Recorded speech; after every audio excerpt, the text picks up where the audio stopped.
I think that the Founding Fathers must have been stoned and plastered during that whole period.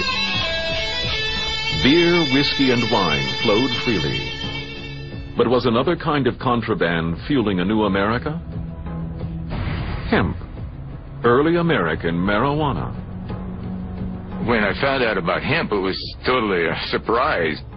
The Declaration of Independence was drafted on hemp paper. The Constitution is printed on hemp paper also. And so are most of our early founding documents from all the states. That thin, crisp paper that Bibles are printed on, that's hemp paper. In addition to our documents, our first flag was on sailcloth, all of which was made from hemp. Even the clothes on the colonials' backs were made from hemp.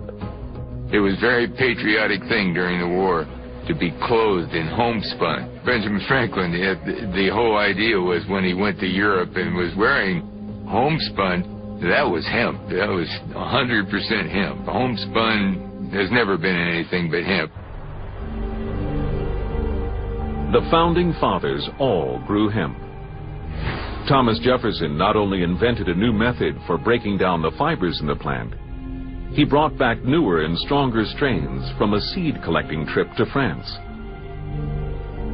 Thomas Jefferson actually said there's no greater thing you can do for a country than to add a useful plant to its culture.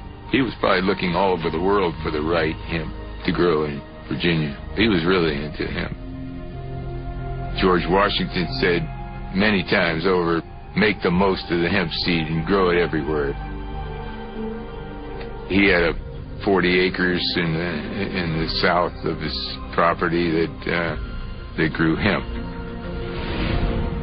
Hemp was the single most useful crop in colonial America.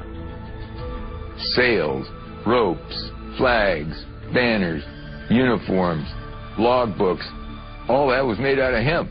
So it took 80 tons of hemp to outfit one sailing ship.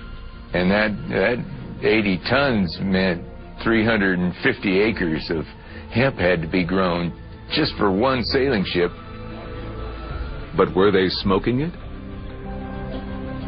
A banned substance today, a plant that gets you high, was something that was smoked regularly by the Founding Fathers.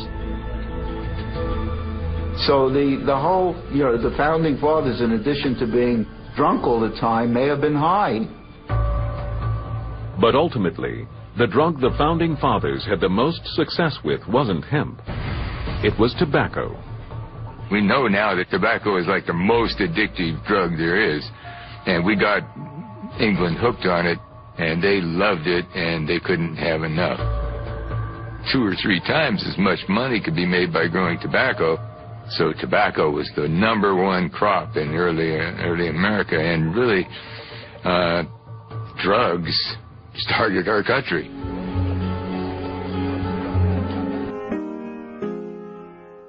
It's not about justice, it's not about agenda, it's not about mobilizing people, it's about dialing for corporate dollars. These two parties have sold the U.S. government and the American people to the highest bidders.